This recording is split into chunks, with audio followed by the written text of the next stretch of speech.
In the spring of 1983, a highly respected university agronomist named Dr. Sarah Chen stood in the middle of a field in Caddo County, Oklahoma, staring down at a stack of laboratory soil test results. She looked at the sprawling, vibrant green fields around her, then looked back at the numbers in her hands, completely bewildered. She dug her shovel deep into the earth, pulled up a massive, dark block of soil, and turned to the 38-year-old farmer standing quietly beside her. "This is impossible," she told him. "You have built 400 years' worth of topsoil in just 12 years." That farmer, a man named Curtis Wade wearing a pair of mud-caked boots, just smiled. He had waited over a decade to hear an expert say those exact words. Because 12 years earlier, the local bank loan officer had handed Curtis the deed to this exact 160-acre plot and smugly told the young man that the ground was completely dead and he had just thrown his life savings into an open grave. But before I take you back to the moment that arrogant banker laughed in his face, let me tell you something. This channel is dedicated to telling the stories that nobody else is telling. We uncover the forgotten farmers, the overlooked plots of land, and the underdog deals that change the face of American agriculture. If you believe these stories of grit, resilience, and proving the doubters wrong deserve to be heard, hit that subscribe button right now. Every single subscriber tells me to keep digging for the next hidden story. Trust me, the one I'm about to tell you, worth staying for. Let me take you back to the beginning. Our story really starts in the unforgiving jungles of Vietnam. Curtis Wade returned home to Oklahoma in March of 1970. He brought back a Purple Heart, permanently damaged knee, and exactly $6,200 in combat pay that he had saved while deployed. Curtis was just 25 years old and eager to start his life. For an entire year, he kept his head down and took on every grueling odd job he could find around Caddo County, hauling heavy bales of hay, mending broken fences, and doing whatever manual labor paid a daily wage. Through sheer discipline, he managed to save another $6,000. All Curtis wanted to do was farm. It was in his blood. Before the war, he had worked side by side with his grandfather, Elton Wade. Elton was a quiet legend in his own right, having farmed 80 acres of stubborn red clay over in Binger, Oklahoma since 1932. Elton wasn't a modern industrial farmer. He was a man who possessed a deep, almost spiritual respect for the dirt. He used to kneel right in the middle of his fields, grab a handful of raw earth and crumble it gently between his calloused fingers. He taught his grandson lessons that no university textbook had ever printed. He taught Curtis that soil was not just an inert substance, it was a living, breathing community of worms, roots, and fungus. "When it crumbles like cake, it's healthy," Elton used to tell him. "When it clumps together like concrete, it's dying. And when it turns to powder and blows away in the wind, it's already dead." Tragically, Elton passed away in 1969 while Curtis was still thousands of miles overseas. The beloved family farm was inherited by an uncle who immediately turned around and leased it to a massive, faceless corporate farming operation. By the time Curtis finally made it back home, strangers who had absolutely no respect for the dirt were running his grandfather's legacy into the ground. Curtis knew he had to strike out on his own. He needed his own operation, a place where he could apply his grandfather's wisdom. But in 1971, prime agricultural real estate in Caddo County was selling for a massive premium, around $180 to $220 an acre. Curtis's entire life savings amounted to $12,200. That sum wouldn't even buy him 60 acres of decent ground. And everyone knew 60 acres wasn't nearly enough to build a sustainable, profitable operation. Then, he heard the local whispers about a notorious piece of property known as the Dawson Place. A man named Howard Dawson had aggressively farmed those 160 acres located about 6 miles north of Anadarko from 1948 until 1965. Dawson was the ultimate product of the industrial chemical boom.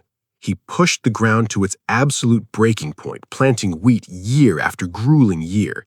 He used heavy synthetic fertilizers, implemented zero crop rotation, and never gave the soil a single season of rest.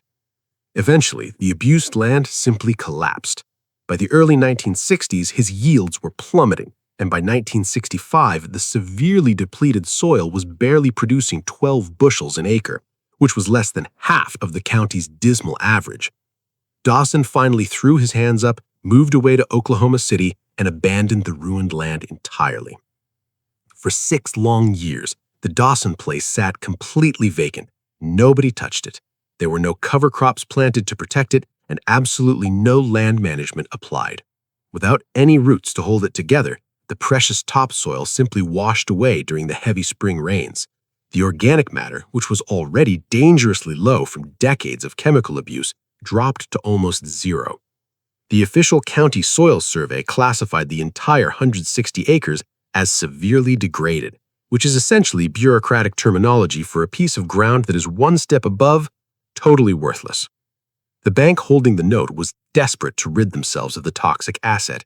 They listed the property at a rock-bottom price of $50 an acre, bringing the total to just $8,000 for the entire 160 acres. In a county packed full of ambitious farmers desperate for expansion, not a single person put in an offer. Curtis decided to drive out and inspect the Dawson Place on a crisp Saturday morning in April of 1971. What he found there should have made him instantly put his truck in reverse and drive away. It was an agricultural wasteland. The sprawling fields were hard-packed, cracked, and completely barren, save for a few stubborn, opportunistic weeds and volunteer thistles. The topsoil was tragically thin, maybe 2 inches deep in the best spots, with the sterile, bare subsoil glaring through the surface in others. Remembering his grandfather's defining lessons, Curtis knelt down in the dirt and scooped up a handful. It didn't clump together like concrete. It didn't crumble beautifully like cake. It instantly disintegrated into fine powder and blew straight out of his hand in the Oklahoma wind. According to Elton Wade's exact definition, this soil was already dead.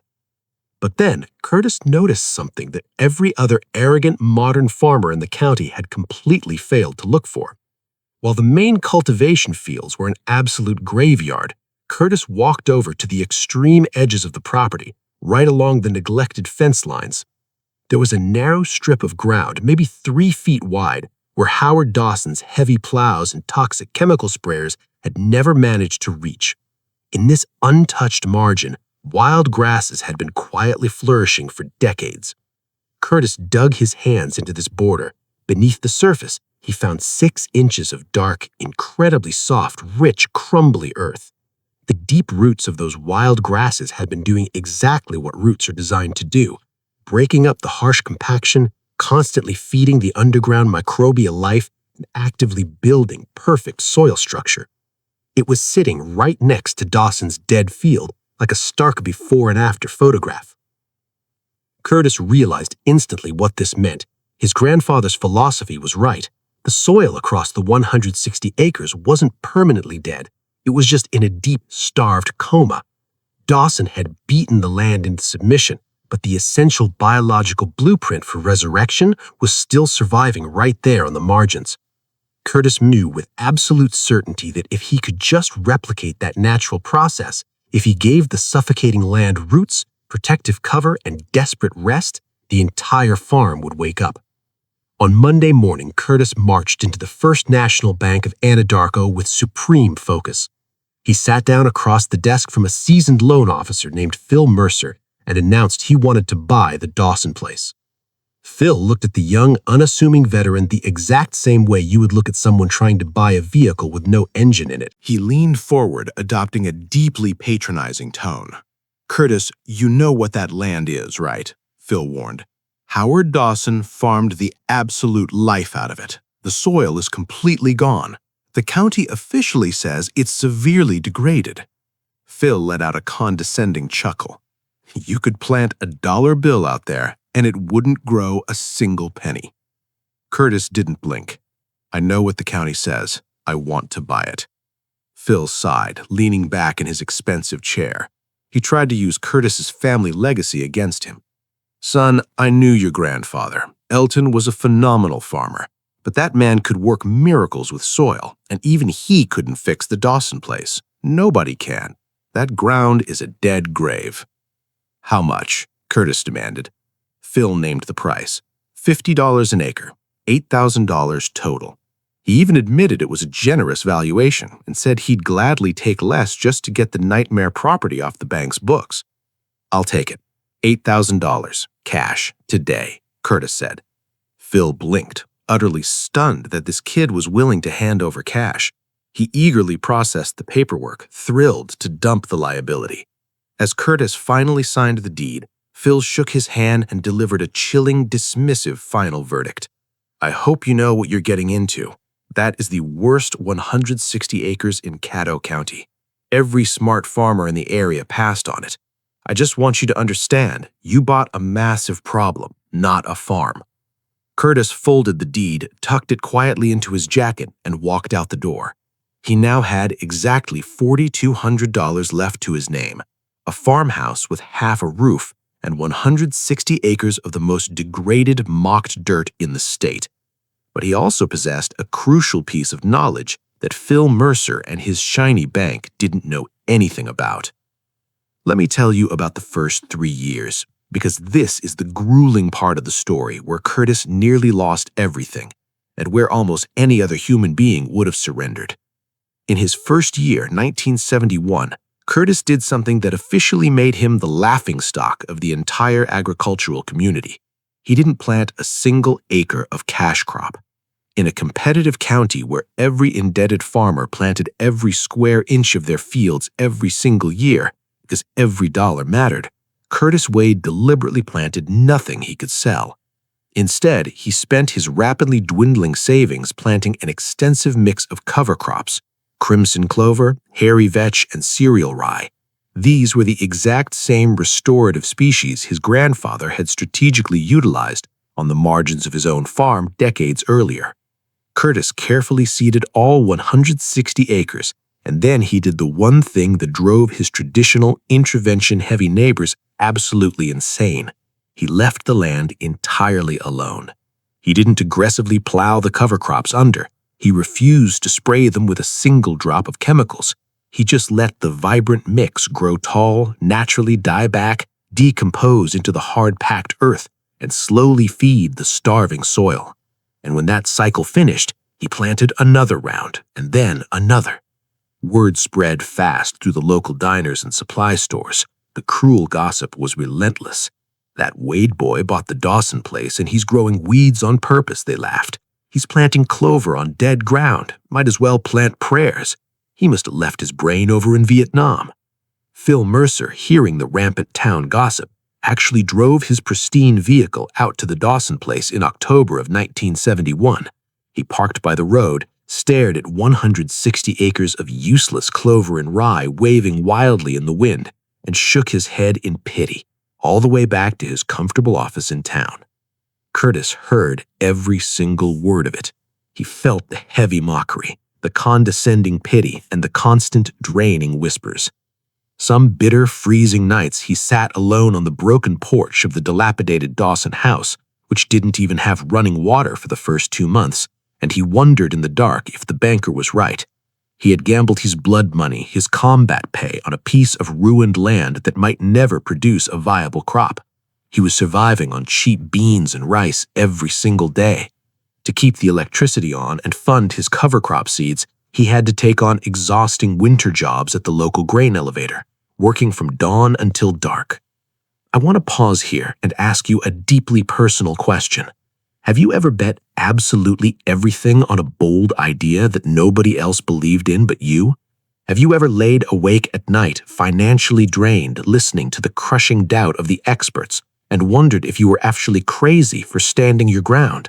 Drop a comment below and tell me about that exact moment, because what Curtis Wade does next as his bank account hits rock bottom and the entire town waits for him to finally go bankrupt is going to hit incredibly close to home if you've ever been the ultimate underdog fighting for a dream. Let me tell you about year 2 on the Dawson Place.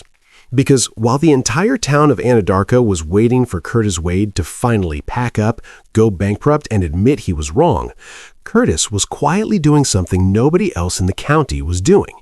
He planted that exact same cover crop mix again.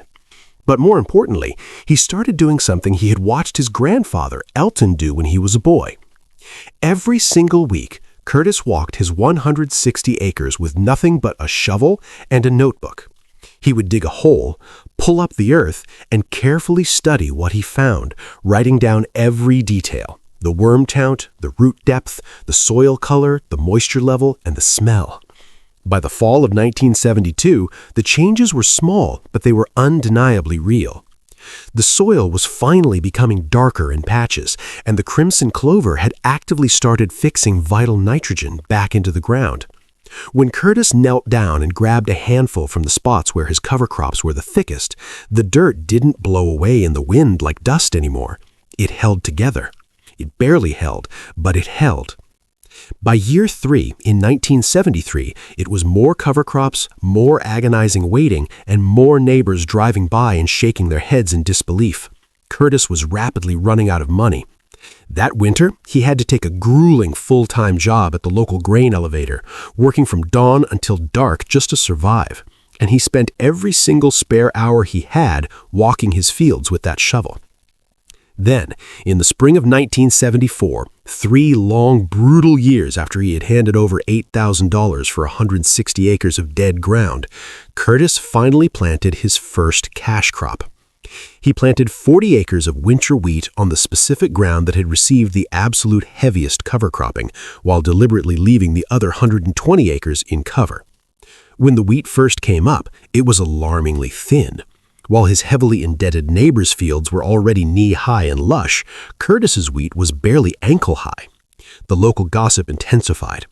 Phil Mercer, the loan officer who had sold him the land, actually drove by, saw the scraggly, pathetic-looking wheat, and stopped at the local diner to smugly tell everyone that the Dawson Place was still a permanent graveyard. But Curtis didn't panic. He just watched the wheat through June and July. He watched it slowly thicken. He watched the heads fill out, and he watched the stems strengthen in a piece of ground that absolutely everyone had guaranteed couldn't grow a single thing. Harvest finally came in August. Curtis's 40 acres of wheat made exactly 24 bushels an acre. Now, to the modern ear, that doesn't sound like much, especially since the county average that year was 28 bushels. But you have to remember the history. 3 years earlier, that exact same soil, pumped full of chemicals under Howard Dawson, had barely made 12 bushels an acre. Curtis had completely doubled the yield of the farm without using a single pound of expensive chemical fertilizer. He did it with nothing but cover crops, patience, and time. He netted $4,200 from that very first harvest. It wasn't nearly enough to live a comfortable life on, but it was enough to prove one massive, undeniable fact: the soil was waking up. Let me tell you about years 4 through 12, because this is the part of the story where extreme patience turns into absolute unstoppable power. Curtis rigorously followed the exact same pattern every single year. He slowly moved more and more acres into cash crops while meticulously rotating the rest of the farm through protective cover. He never planted wheat on the same ground 2 years in a row, expanding his rotation to include grain sorghum and soybeans. And he absolutely never used synthetic chemical fertilizer, relying only on what the deep-rooted cover crops put naturally back into the soil. The yields didn't just stabilize, they climbed every single year. In year 5, his wheat hit 28 bushels, perfectly matching the county average. By year 7, it hit 34 bushels, moving above the average. And by year 9, Curtis Wade's wheat hit 38 bushels an acre, the absolute highest dryland wheat yield in all of Caddo County that entire year. Meanwhile, his traditional neighbors, who were suffocating under $200 per acre chemical and fertilizer budgets, were only making 30 bushels. Suddenly, people in town completely stopped laughing. They started pulling the trucks over to the edge of his property and asking questions. "What are you putting on that ground?" they would ask him. "Nothing," Curtis replied calmly. "No nitrogen, no phosphorus, cover crops, rotation, rest." "That can't be right. You can't out-yield us with nothing," they argued. "I'm not using nothing," Curtis told them calmly. "I'm using everything that's already in the soil. I just stopped killing it." In the spring of 1980, during Curtis's 9th year on the Dawson Place, a familiar vehicle pulled into his driveway. It was Phil Mercer, the banker. But Phil looked incredibly different than he had back in his shiny office in 1971. He looked far less confident. The national agricultural economy was wobbling dangerously, interest rates were rapidly climbing to suffocating heights, and some of the massive farm loans Phil had eagerly approved for the county's smart farmers were starting to look very, very shaky. Phil walked out to where Curtis was working. "Curtis, I owe you an apology," he said. Curtis looked up from his planter. "For what?" "For telling you that ground was dead," Phil admitted. "For telling you you'd bought a problem, for thinking you were crazy." Curtis wiped his hands. "You weren't the only one who thought that, Phil." "How did you know?" Phil asked, genuinely desperate to understand. "How did you know the soil would come back?" Curtis looked out at the sprawling, vibrant green fields that used to be blowing dust. "My grandfather taught me. He said soil isn't a thing you use up. It's a thing you take care of. It's alive. And anything that's alive can heal, if you give it what it needs." Phil nodded slowly, absorbing the brutal truth that his bank's entire lending philosophy was flawed. Your grandfather was a smart man. Then, 1983 arrived, and the ultimate validation showed up in the form of a county soil inspector. The Oklahoma Cooperative Extension Service had recently launched a major new research initiative to strictly track soil health across the state, and they were testing farms entirely at random. Curtis's 160 acres happened to come up in the sample. The inspector, a brilliant young university agronomist named Dr. Sarah Chen from Oklahoma State, came out and took deep core samples from 12 different locations across Curtis's fields. To establish a baseline, she also took samples from 3 neighboring chemically treated farms. When the official laboratory results came back, Dr. Chen didn't just mail them. She drove all the way back out to the Dawson Place personally. "Mr. Wade, I need to show you something," she said, spreading the official lab reports right across the tailgate of her truck. The numbers were staggering. Curtis's soil had a massive 4.8% organic matter. The Caddo County average was a dismal 1.6%. His infiltration rate, which measures exactly how fast water soaks deep into the ground instead of uselessly running off the surface, was officially 3 times the county norm. His underground microbial activity was reading completely off the charts. But the most stunning metric was the topsoil itself. When Curtis had bought the dead farm in 1971, the topsoil was barely 2 inches thick. Now, it measured nearly 6 inches deep. "In 12 years, you've built 4 inches of topsoil," Dr. Chen said, looking at him in absolute awe. "Do you understand how remarkable that is? The natural rate is about 1 inch per century. You've done 400 years of soil building in 12. Curtis just looked down at the numbers, thinking about the quiet man who had taught him how to read the dirt. "I just did what my grandfather taught me," he said softly. "What exactly did your grandfather teach you?" asked Shen. "That the soil is alive, that if you feed it, it feeds you, and that the worst thing you can do to land is take from it every year without giving anything back." Dr. Chen was so astounded that she ended up spending 2 more full days on Curtis's farm. She meticulously documented everything: his zero chemical rotation, his specific cover crop mixes, and his absolute refusal to use synthetic inputs. She published a groundbreaking academic paper about it the very following year. Soon, other university researchers started showing up, followed by curious farmers and then agricultural journalists.